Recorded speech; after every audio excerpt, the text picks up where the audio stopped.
una sa lahat. So you don't see energy lockdown anytime soon. Malayo pa yun. Sa ngayon po, as we speak, wala po tayo nakikita. As we speak.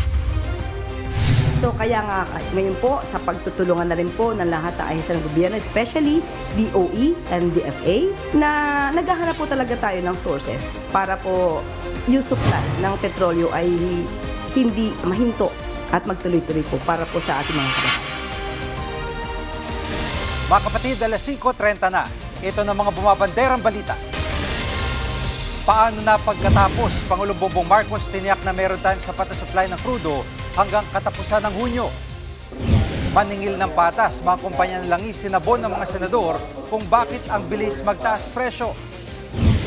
Baliwala ang income. Negosyanteng si Ramon Ang na may-ari ng Petron nangakong hindi magsasamantala ngayong may krisis sa langis.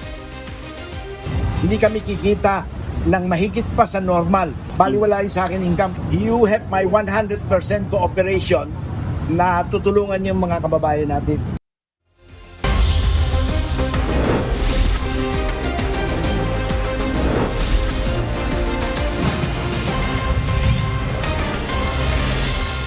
Tiniyak ni Pangulong Bongbong Marcos sa sapat ang supply ng langis hanggang katapusan ng Hunyo. Live mula sa TV5 Media Center nangunguna sa balita si News 5 Palace correspondent Maricela Lili. Maricel, maganda balita itong dagdag supply pero ang tanong ay paano na pagkatapos ng Hunyo? Oo nga, Jiggy. Pero maibalita ko rin na meron na rin kumpirmadong dumating na nasa 800,000 barrels ng krudo dito sa ating bansa. Karamihan dyan sa mga pinadala dito sa ating bansa ay nanggaling nga dyan sa Russia. At tuloy-tuloy pa rin naman yung paghahanap natin ng source ng supply ng langis. Kanina nagbigay din ng assurance itong si Pangulong Bongbong Marcos matapos niyang makausap ang isang oil company na okay pa naman yung supply ng ating krudo hanggang June 30. Pakinggan natin yung pahayag ni Pangulong Marcos.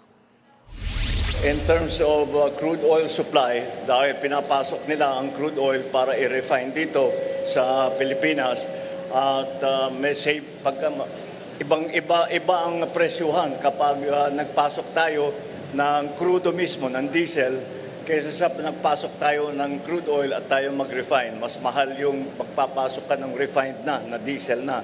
At ang ika niya ay meron na tayong supply of crude oil, sufficient supply hanggang June 30. Pero syempre, Jiggy, ang tanong mo dyan, what will happen after June 30? Ang sabi dyan ng Malacanang, ito nga daw mismo yung dahilan kung bakit nakikipag-usap sila sa iba't ibang mga bansa na hindi dependent doon sa oil supply ng Middle East. Nang sa gayon ay makahanap tayo ng mga alternative sources ng langis at matiyak na dire-diretso pa rin yung supply ng ating petrolyo after June 30. Sinabi yan lahat ni Pangulong Bongbong Marcos matapos niyang pangunahan yung inaugurasyon dyan sa NAIAX, isa itong infrastructure, isang toll road na nagkukonekta dun sa mga major roads papunta dyan sa may Terminal 3 sa NAIA. Importante raw yung mga ganitong infrastructure projects sa ngayon, sabi ni Pangulong Marcos, especially merong oil crisis sa Middle East dahil at least makakatulong ito pagdating sa biyahe, mababawasan ng 20 to 30 minutes yung biyahe dyan sa area na yan. In effect, makakatipid yung ating mga pasahero, yung ating mga motorista pagdating sa paggasta sa gasolina. Jiggy. At Maricel, sa Petron ang consignee itong crude oil shipment, ano ang may tutulong nila sa gobyerno? Well, ang ipinangako naman dyan ni Ramon Ang na business tycoon at nagmamay-ari nitong Petron na hindi daw nila sasamantalahin itong nangyayaring krisis ngayon na in effect ay malaki rin yung nararanasan na paghihirap ng ating bansa. Ang sabi pa nga ni Mr. Ang, kung tingin ng pamahalaan ay mas magiging maganda yung kanilang pagpapatakbo sa oil company, willing daw siya na ibigay o ibenta sa gobyerno yung major stake ng kanyang oil company nang sa gayon ay ito ng mismong gobyerno ang magpalakad nito. Pakinggan natin yung sinabi ni Ramon Ang. I promise the public we will not take advantage on this fuel crisis. Hindi kami kikita ng mahigit pa sa normal. And I'm willing to even lower the income. Baliwala sa akin income. In fact, sabi ko nga Kung gusto ng gobyerno, pwede nga ng gobyerno bilhin yung petrol sa akin kung tingin nila, mas magaling sila magpatakbo di ba? So, in short, you have my 100% cooperation na tutulungan yung mga kababayan natin. At Maricel, sa press con kanina at sa headlines na rin, no, sinabi ni Yusek Castro sa kanyang soundbite, as we speak, hindi magkakaroon ng energy lockdown as we speak. Sabi niya, ibig sabihin, posible pa rin ba ito sa hinaharap? Kasi technically, parang as we speak, hanggang ngayon lang yung kanyang sinasabi. Oo nga, Gigi Yun yung tugon sa atin ni Palace Press Officer Undersecretary Claire Castro kanina. Nung tanungin natin kung ano bang tingin niya dito sa concerns ng iba na baka maulit yung nangyari noong 1970s nung naka-experience din ang buong mundo ng kakulangan sa supply ng petrolyo. Ang sabi ni Jose Castro, sa ngayon, hindi pa natin nakikita yung energy lockdown. Pero sa ngayon yan, no? Hindi natin alam kung ano yung mangyayari. Especially, wala naman tayong idea kung kailan matatapos yung gulo na nangyayari sa Middle East, lalo na naglabas din ng pahayag ang Iran na sa ngayon ay hindi pa sila ready na sumailalim sa negosasyon with the US. So ang sinasabi ni Jose Castro, sa ngayon, wala pa tayong nakikita na energy lockdown, hindi pa natin nakikita yung posibilidad na magkaroon ng fuel rationing o kaya ay yung ginawa noong 1970s na carless days, at least sa ngayon. At binigyang diin nga rin niya na for now, hindi ito maituturing na oil crisis. Kaya nga daw nagsasagawa na ng hakbangin yung pamahalaan, kabilang na nga dyan yung pakikipag-usap sa iba't ibang bansa para hindi na natin abutin yung pinangangambahan natin na worst case scenario. Narito ang sinabi ni Jose Castro. Magdasal tayo na magkaroon na ng agreement sila at magkaroon ng pagkakasundo. Kapag hindi po kasi agad nagkasundo at hindi natapos itong sigalot sa Middle East, malaki po talaga itong magiging epekto. Ito po talaga yung pinaghahandaan ng Pangulo, pinaghahandaan ng administrasyon. Kaya ayaw po nating mapunta doon sa worst case scenario. So kaya nga ngayon po sa pagtutulungan na rin po ng lahat ng ahensya ng gobyerno, especially DOE and DFA, na naghahanap po talaga tayo ng sources para po yung supply ng petrolyo ay hindi mahinto. Yan muna ang latest. Balik sa iyo, Gigi. Yan ang ulat ni Maricel Alili live mula sa TV5 Media Center. Nagbawas ng biyahe pa probinsya ang ilang bus company na taon pang napakaraming mga biyahero para sa Semana Santa. Live mula sa PTEX, nangunguna sa balita si News 5 Transportation Correspondent Gerard de la Peña. Gerard, anong mga probinsya ang binawasan ng biyahe? Naku, Jiggy, ilang probinsya dito sa Luzon ang makakakita ng pagbawas ng mga biyahe ng mga bus, ano? Kabilang na dyan yung mga biyahe papuntang Batangas, Pangasinan at Nueva Ecija. Ang rason dito ng mga bus company napakamahal na kasi ng diesel at minsan hindi sulit ang biyahe, kaya mas mabuti kung bawasan na lang nila yung mga biyahe. Pero yung mga biyaheng Bicol, hindi naman daw sila magbabawas so far. At itong araw kasi yung tinuturing nila dito mga box office ng mga biyahe dahil sa dami talaga ng mga pasaherong sumasakay papunta dito sa mga destinasyon katulad ng Albay, ng Naga, ng Dait at iba pa mga probinsya dyan sa Bicol. At sa ngayon ay Jiggy, magiging sigurista raw yung mga bus company para raw sulit yung ginagastos sila sa diesel. Pakinggan natin ang naging pahayag ng PTEX management tungkol dyan. Ang mas gusto nila, bago sila biyahe, titiyakin nilang fully book na sila upang sa ganun, hindi naman masayang yung biyahe nila. At tama, nako-compute na kasi ng mga bus company yung parang point-to-point rin kung tutuusin. Gerard, sa dami ng mga mag-uuwian ng mga pasahero, papaano ngayon na bawas itong mga biyahe? Hindi ba sila kukulangin sa bus? Jiggy, magbababa ang Land Transportation Franchising and Regulatory Board, ang LTFRB, ng 1,300 special permits para masiguro may extra mga bus na babiyahe kung kinakailangan. Nakita na natin yan, taon-taon talagang kinukulang yung mga bus. So kakailangan talaga ng special permits para may masakyan lahat ng kailangang umuwi. Ngayon pa nga lang, Jiggy, nagsisimula na dumami yung mga pasahero dito sa PTEX at sa tansyangan ng PTEX Management 5 to 10% na mas maraming pasahero ngayon kumpara dun sa mga ordinaryong araw, Jiggy. At yung mga may sasakyan pero namamahalan sa petrolyo kasi napakamahal naman talaga, kung magbubus sila, paano naman yung ticket?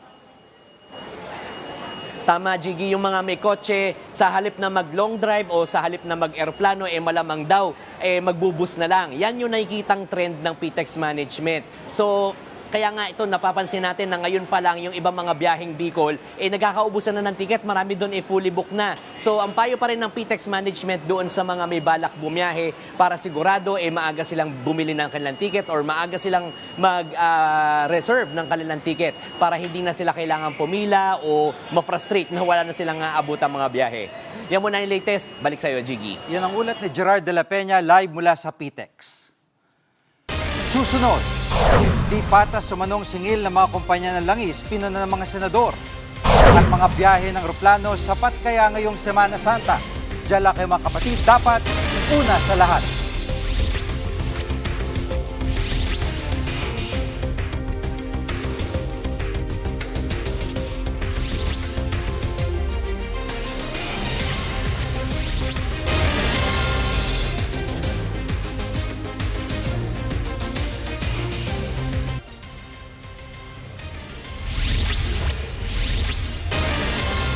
Sinabon ng mga senador ang mga kumpanya ng langis sa hindi raw patas na presyo ng petrolyo. Live mula sa Pasig, nangunguna sa balita si News 5 Senate Correspondent Mayan Los Baños. Mayan, bakit tingin ng mga senador unfair ang singil ng mga kumpanya ng langis? Oo, Gigi, unfair daw talaga kasi ura-urada naman daw na nagtaas ng presyo ng produktong petrolyo ito mga kumpanya ng langis nung sumiklab yung gera sa Middle East. Ang tanong ng mga senador, bakit mataas agad yung presyo nila samantalang ang binibenta nila ay old inventory o old stock nila na nabili nila, Gigi, sa dating presyo na mas mura at hindi yung ngayong presyo na mas mahal. Narito yung bahagi ng pahayag ng mga senador kaugnay niyan.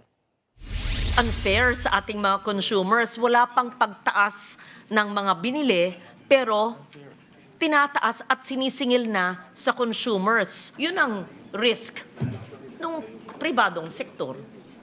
Nagkaroon ng February 28 na surprise attack. Pero, yun ang posisyon ninyo. Dinidefend po ng DOE yung pagtaas ng presyo ng bilihin na binili ng murang presyo nung wala pa yung gera. Dahil nga deregulated, ang problema, hindi nakikita ng DOE kung magkano yung presyong ibinili ng oil company. Nakatago yan hindi talaga nila pinapakita yan. Mayan, anong paliwanag ng DOE sa usaping ito?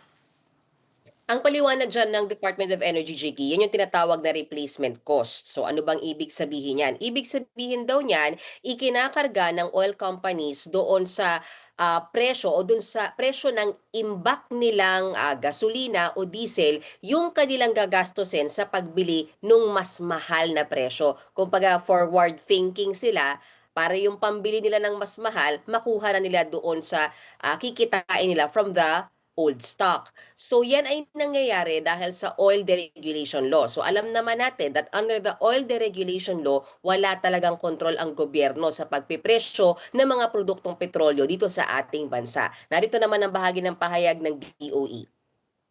We only explain how business operates under normal circumstances. We have computed na sobrang laki nga po ng diferensya ng pagbili sa week 1 to week 2. Ang bilis kasi ginamit yung replacement cost. Pag bumaba naman ang world price, hopefully soon, kung mangyayari, anong koordinasyon o mekanismo ang ginagawa ng pamahalaan ng gobyerno to protect naman the consumer? Mabilis pagtaas. Pagbaba ng world prices, ano ang inyong mekanismo? At anong sagot dito, Mayan, ng mga oil company? Jiggy, ang ikinakatwiran ng oil companies, yung replacement cost na yan daw talaga yung pinapatupad sa lahat ng binibentang commodities all over the world. Kasi una, oras daw na hindi sila agad magtaas ng presyo sa pagkakataong alam nilang sisipa ang presyo ng produktong petrolyo. Una, baka maubusan sila ng supply. Kasi syempre, Jiggy, bibili yung mga consumers doon sa hindi nagtaas sa presyo o doon sa mas mura. Pangalawa, hindi sasapat yung kita nila na pambili nung mas mahal naman na cost noong produktong petrolyo. Pero alam mo, Jiggy, ang paliwanag na yan ng oil companies, hindi yan bumenta kay Senator Dante Marcoleta. Pakinggan natin yung kanilang mga pahayag. 3 billion per day ang kinikita nila. amidst the sufferings of our people, the level of consumption month per month of diesel and gasoline. So did the DOE check this? How far did you monitor this? The peak demand. So the supply or the inventory will be short. If I sell at 100, which is the acquisition cost of last week,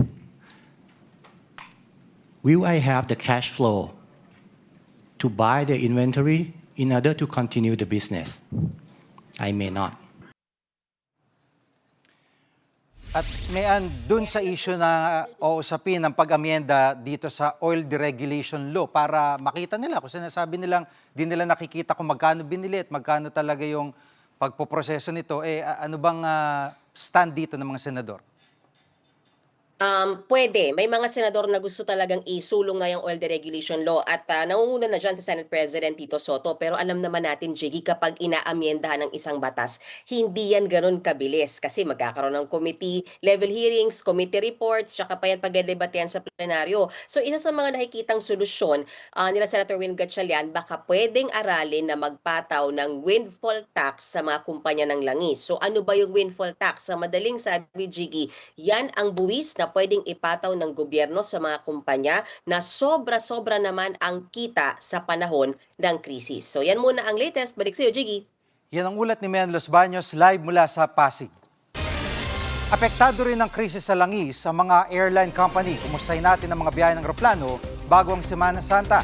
Live mula sa NAIA Terminal 3 sa Pasay, nangungun sa balita si Camille Samonte. Camille, una sa lahat, sapat ba mga flight sa dami ng mga biyahero?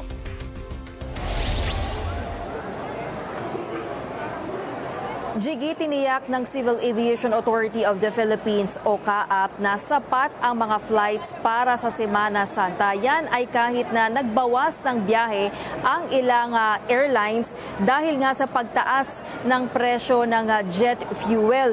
Ngayong araw, Jiggy, dito nga sa NAIA Terminal 3 ay matumal pa ang pagdating ng mga pasahero dito sa airport.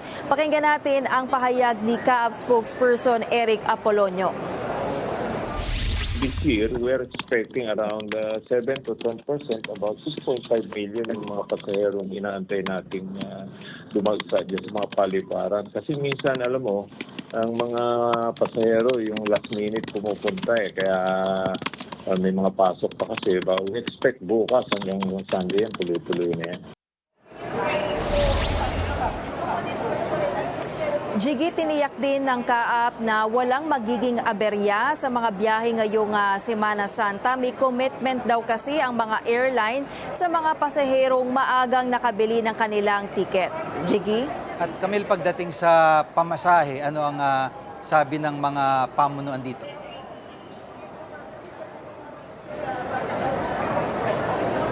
Jiggy, ayon sa mga airline, may reserba pa naman silang jet fuel hanggang sa katapusan ng Mayo. Pero simula Abril ay tataas na ang base fare kapag ipinatupad na itong fuel surcharge.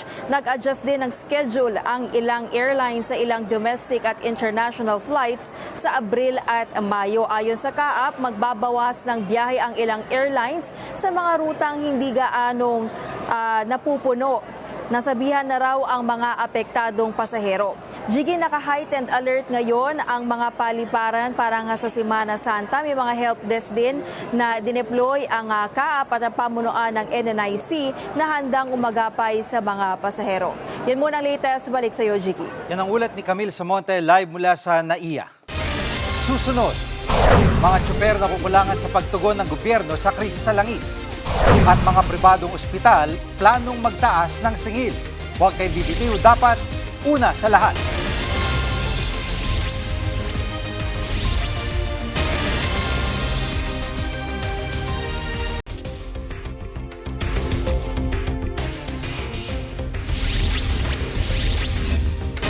Ikalawang araw na ng mas malawak na tigil pasada ng mga tsuper pero hindi pa rin sila kumbinsido sa tugon ng gobyerno sa kanilang mga hinaing.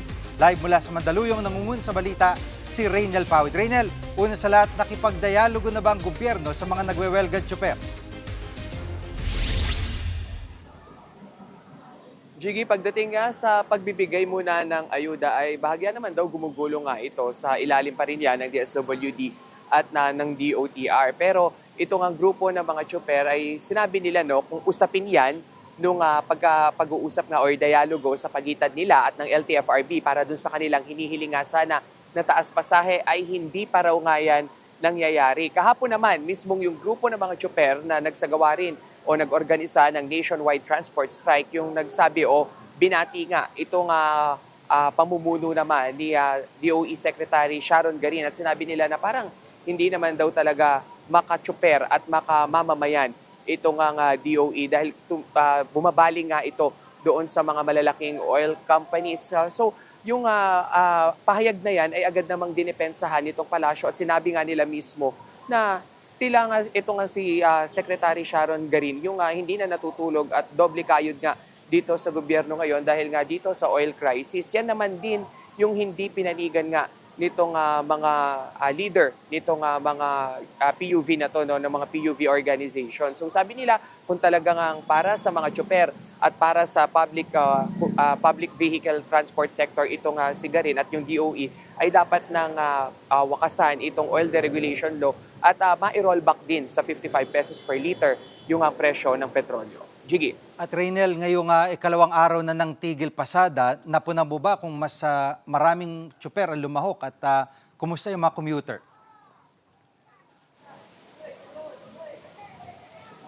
Pagdating dito nga sa ikalawang araw nito nga tigil pasada sa ngayon ay meron pa rin mangilan-ngilan na mga tsuper ng jeep yung pumasada nga dahil nga ang sabi nila kung hindi sila papasada ay lalo silang malulugmok at wala silang panggagastos sa araw-araw.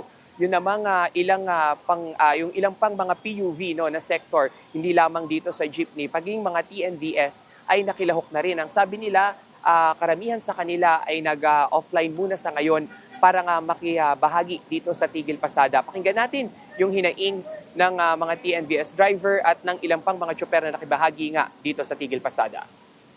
Baka habang bumibiyahe, matuto namang istat sa mga driver para madagdagan yung sahod. Pag hindi ako huminto na wala naman mangyari, wala kikitain, ikakamatay ko na talaga to. At may kasunod pa ba itong transport strike na ito? Jiggy, kanina ay kinumpirma nga sa atin ulit nitong piston at ng ilang grupo nga ng TNVS na magpapatuloy pa ito. I-extend nga raw nila to hanggang Mayo, yung una nilang pahayag. Pero ang nangyayari raw ay kung magtutuloy-tuloy pa nga yung pagsirit ng presyo ng petrolyo ay baka hindi lang hanggang Mayo yung mga tigil pasada at yung mga pagwewelga nila sa kalsada. Bukas nga, Jiggy, ayon sa mga industry expert, ay pwede pang tumaas ng 11 to 12 pesos per liter yung sa diesel at sa gasolina naman ay karagdagang 3 pesos kada litro. So pag nangyari nga yan ay posible lang umabot sa higit 140 pesos per liter itong presyuhan ng diesel, bagay na lalo pang kinapapangamba nga nitong mga tsuper. Jiggy. Yan ang ulat ni Raynel Pawid live mula sa Mandaluyong. Sumali rin sa tigil pasada mga tsuper sa iba't ibang probinsya sa Davao City. Pumirit ng taas pasahe mga transport group na nawagan din silang suspindihin ang buwis sa langis at ibasura ang oil deregulation law. Sa Cebu City naman, dinaan ng mga tsuper sa pagsayaw ang kanilang protesta. Pati ang mga dumarang motorista nakibusina na rin. Sunaan lang kita usahay, naiginan mo siguro og buwan. Ilabi na kay wag kita. Ubay-ubay na siguro ang mga driver nga na mahuway. Usan ako. Ako siguro mga buwan ako siguro nga na kuan kay sa man nato na nga. Sud na kayo sa nga tanan karong panahon na among yamo mo nga untay paubos na ang gasolina. Dili sad mi kuan mo hindi na mag-strike mo lang among gihangyo nga ipausbos na itang gasolina. Ang mami wa mi kaon kung mapahuway. Samantala, nagdeklara ng state of calamity ang probinsya ng Sorsogon para mabigyan ng ayuda ang mga tsuper gamit ang kanilang calamity fund. Mamimigay rin ng ayuda ang DSWD sa mga provincial driver sa buong bansa pagkatapos ng Semana Santa. Susunod, pagkuha ng supply ng langis, bakit nga ba pahirapan? Huwag kayong bibitiw, dapat una sa lahat.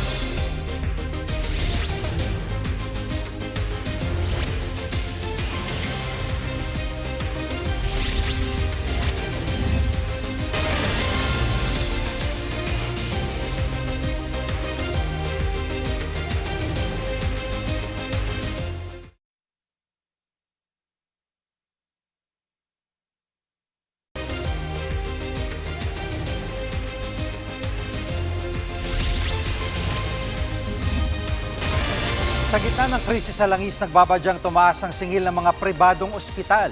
Live mula sa TV5 Media Center, nangunguna sa balita si JC Cosico. JC, gaano kataas ang posibleng dagdag singil ng mga ospital at ano raw ang dahilan nito?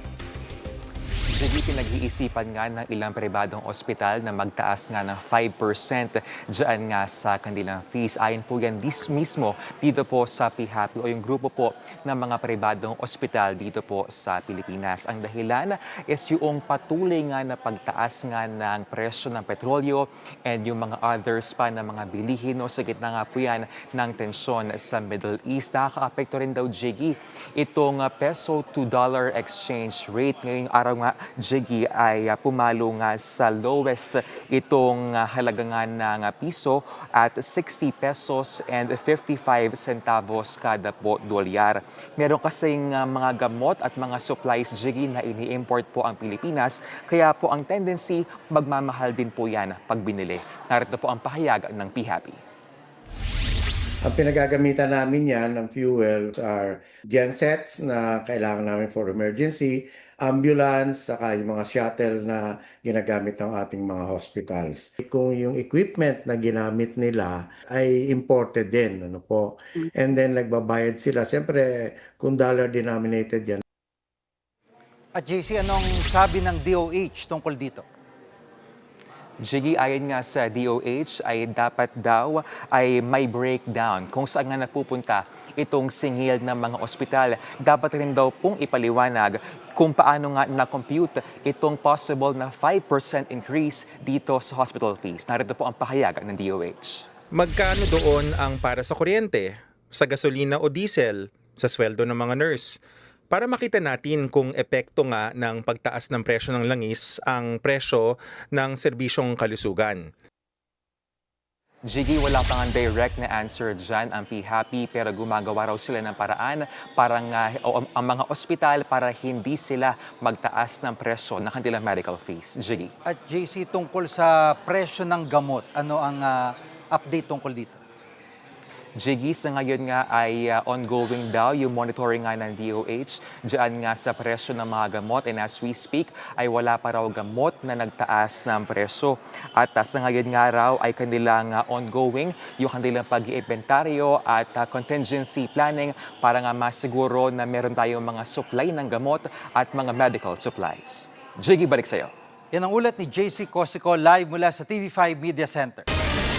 Mga kapatid, bakit nga ba pahirapan ng pagkuha ng supply ng langis? Una, hirap pa rin makadaan ang mga barko sa Strait of Hormuz dahil sa gera. Doon dumadaan ng nasa 20% ng pandaigdigang supply ng langis. May mga alternatibong ruta naman tulad ng bypass pipelines ng Saudi Arabia at United Arab Emirates. Pero ang problema, mas maliit ang kapasidad ng mga ito kumpara sa Strait of Hormuz. Pangalawa, may mga bansang nilimitahan muna ang kanilang oil exports. Kabilang dyan ang China, Thailand at Vietnam. Dahil walang kasigurahan kung hanggang kailan magtatagal ang krisis sa langis, inuuna ng mga bansang ito ang sarili nilang pangangailangan. Pangatlo, dahil sa gera ng Amerika, Israel at Iran, napinsala ang ilang pasilidad ng langis sa Middle East. Kabilang dito ang mga refinery, gas plants at export terminals. Kaya naman humina ang daloy ng supply sa rehiyon at sa buong mundo. Kami ang inyong mga kapatid sa Balitan at Public Service. Dapat una sa lahat, abangan niyo po ulit kami sa Lunes dito sa TV5, 1PH, RPTV, True TV at 105.9 True FM. Susunod